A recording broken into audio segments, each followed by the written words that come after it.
ارے دوستو، اگر دنیا کی پوری تاریخ بدل دینے والی ایک رات ہو، ایک ایسی رات جس میں آسمان کے دروازے کھل جاتے ہو، ایک ایسی رات جس میں فرشتے زمین پر اتر آتے ہو، ایک ایسی رات جس کا ذکر خود اللہ تعالیٰ نے قرآن میں کیا ہو اور فرمایا ہو کہ یہ رات 1000 مہینوں سے بہتر ہے۔ سوچئے 83 سال سے بھی زیادہ عبادت سے بہتر ایک ہی رات۔ لیکن سوال یہ ہے، آخر اس رات میں ایسا کیا ہوا تھا؟ کون سا واقعہ پیش آیا تھا جس نے پوری انسانیت کی دشا بدل دی؟ کیوں ہر سال رمضان کی آخری راتوں میں مسلمان اس رات کو تلاش کرتے ہیں؟ اور کیوں اس رات کو لیلۃ القدر کہا گیا؟ پیارے دوستو، آج ہم اسی عجیب اور حیرت انگیز رات کا واقعہ جانیں گے۔ وہ رات جس نے اندھیروں میں ڈوبی دنیا کو روشنی دی۔ اسلام کی تاریخ میں کچھ لمحے ایسے ہوتے ہیں جو صرف لمحے نہیں ہوتے بلکہ پوری انسانیت کی تقدیر بدل دیتے ہیں۔ لیلۃ القدر بھی ایسا ہی ایک لمحہ ہے۔ قرآن میں اللہ تعالیٰ نے پوری ایک سورہ اسی رات کے نام سے نازل کی، سورہ القدر۔ اللہ تعالیٰ فرماتا ہے کہ ہم نے اس قرآن کو لیلۃ القدر میں نازل کیا، اور تم کیا جانو لیلۃ القدر کیا ہے؟ لیلۃ القدر 1000 مہینوں سے بہتر ہے۔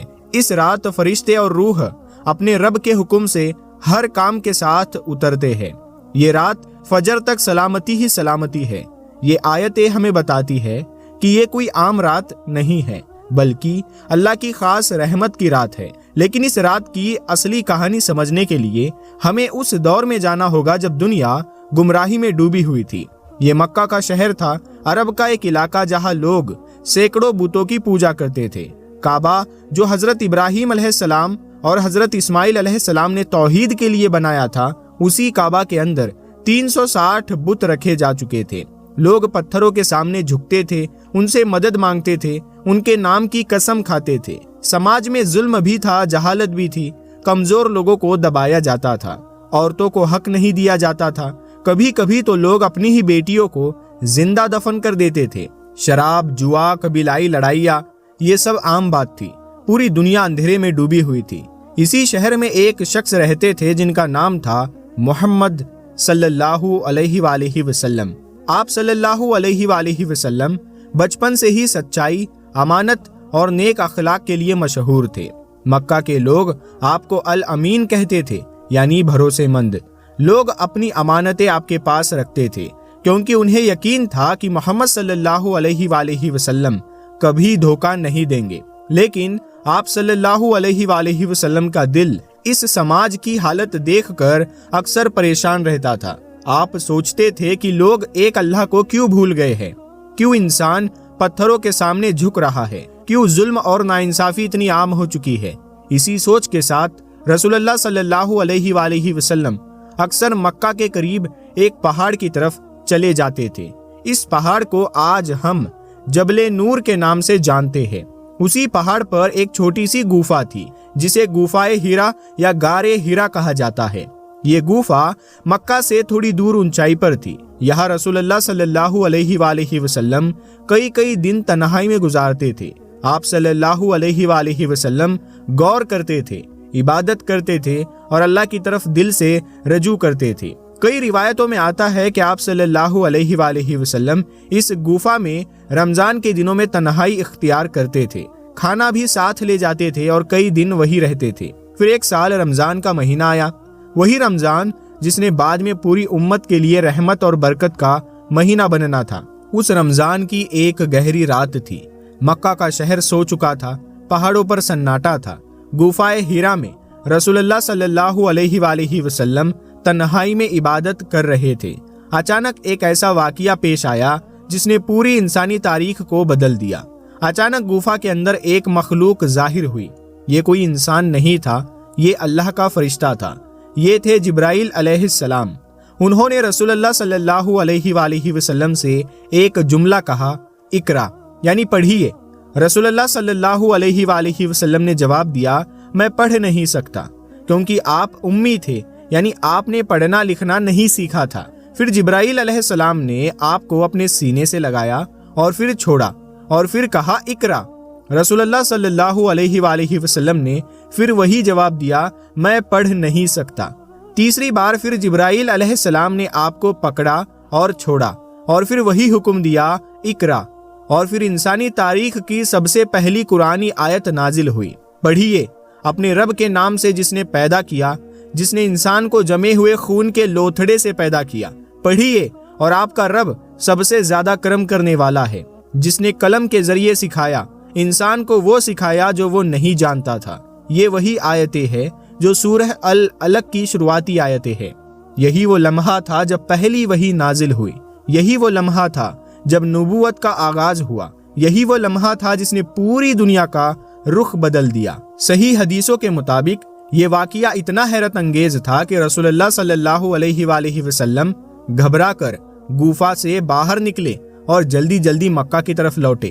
آپ صلی اللہ علیہ وآلہ وسلم گھر پہنچے اور حضرت خدیجہ رضی اللہ تعالیٰ عنہ سے فرمایا، مجھے اوڑھا دو، مجھے اوڑھا دو۔ پھر آپ نے پورا واقعہ انہیں بتایا۔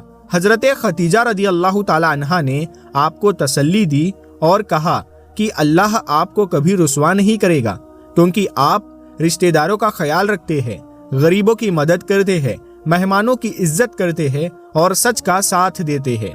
یہی سے وہ سلسلہ شروع ہوا، اور یہی وہ رات تھی جسے بعد میں قرآن نے لیلۃ القدر کہا۔ کئی مفسرین کے مطابق اسی رات قرآن کو لوح محفوظ سے پہلے آسمان یعنی بیت العزت تک اتارا گیا۔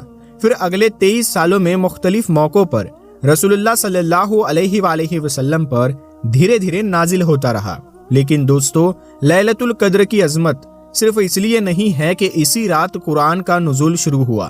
اس رات کی عظمت اس لیے بھی ہے کہ اس رات اللہ کی رحمت پوری طرح سے کھل جاتی ہے۔ قرآن فرماتا ہے کہ اس رات فرشتے اور روح اترتے ہیں۔ یہاں روح سے مراد جبرائیل علیہ السلام ہے۔ سوچئے، آسمان سے فرشتوں کا ایک عجیب منظر اترتا ہے اور زمین پر ہر وہ جگہ جہاں کوئی بندہ اللہ کا ذکر کر رہا ہو، جہاں کوئی بندہ نماز پڑھ رہا ہو، جہاں کوئی بندہ دعا کر رہا ہو، وہاں رحمت اترتی ہے۔ اور اسی وجہ سے رسول اللہ صلی اللہ علیہ وآلہ وسلم رمضان کی آخری 10 راتوں میں عبادت کو بہت بڑھا دیتے تھے۔ صحیح بخاری میں روایت ہے کہ جب رمضان کا آخری عشرہ آتا تو رسول اللہ صلی اللہ علیہ وآلہ وسلم اپنی کمر کس لیتے تھے، راتوں کو جاگتے تھے اور اپنے گھر والوں کو بھی جگاتے تھے، کیونکہ آپ کو پتا تھا کہ انہی راتوں میں کہیں لیلۃ القدر ہو سکتی ہے۔ لیکن یہاں ایک اور راز ہے، لیلۃ القدر کی صحیح تاریخ اللہ نے چھپا دی۔ یہ بھی اللہ کی حکمت کا حصہ ہے۔ اگر یہ رات بالکل طے کر دی جاتی تو شاید لوگ صرف اسی ایک رات عبادت کرتے اور باقی راتوں کو غفلت میں گزار دیتے۔ لیکن جب تاریخ چھپا دی گئی تو بندے کو مجبور ہونا پڑا کہ وہ رمضان کی کئی راتوں میں اللہ کی طرف رجوع کرے۔ اسی وجہ سے رسول اللہ صلی اللہ علیہ وآلہ وسلم نے اپنی امت کو حکم دیا کہ لیلۃ القدر کو رمضان کی آخری 10 راتوں کی طاق راتوں میں تلاش کرو، یعنی 21، 23، 25، 27 اور 29 کی رات۔ صحیح بخاری اور صحیح مسلم کی روایتوں میں آتا ہے کہ رسول اللہ صلی اللہ علیہ وآلہ وسلم رمضان کے آخری 10 دنوں میں عبادت کا طریقہ بدل دیتے تھے۔